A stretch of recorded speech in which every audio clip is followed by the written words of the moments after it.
Although I'm one of the newest members of the Senate, I'm already creating a tradition for this esteemed body. I'm now the second incoming senator from the 37th Legislative District to speak on Martin Luther King Day without it counting as their first official speech. Thank you, Mr. President, and my colleagues from the 47th and 21st districts for allowing me to stand up and speak today, and my colleague from the 12th for offering the resolution. As you know, the 37th district is one of the most diverse in the state and is at the heart of the county named in honor of Martin Luther King Jr. My district reflects Dr. King's dream, where people of all skin colors, religions, and backgrounds live side by side. I am grateful to be here with all of you today to honor the legacy of such an incredible human being. While Dr. King's legacy means a little something different to each of us, we all find inspiration and meaning from his life. Whether it was his profound faith, his prophetic words, or his non-violent pursuit for racial equality. He was a father and a husband who set an example of service to others. He was selfless, patriotic, and paid the ultimate sacrifice for standing for what is right. He unapologetically called us all to value all lives by truly valuing the lives of Black children, men, and women. The resolution today points to Dr. King's gift and skill of oratory. So many of his words ring as true today for Americans as they did 50 years ago. In his I Have a Dream speech, he proclaims, "We have all come to this hallowed spot to remind America of the fierce urgency of now. Now is the time to make real the promise of democracy. Now is the time to lift our nation from the quicksands of racial injustice to the solid rock of brotherhood." These are words to live by.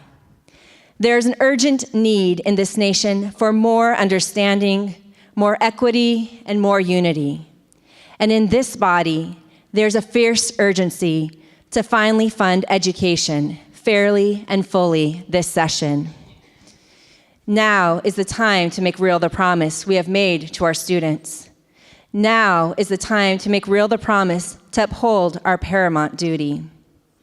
Now is the time to make real the promise to fully and fairly fund education and lift our state and our students out of the quicksands of racial injustice and economic disparities so they do not become indicators of their futures.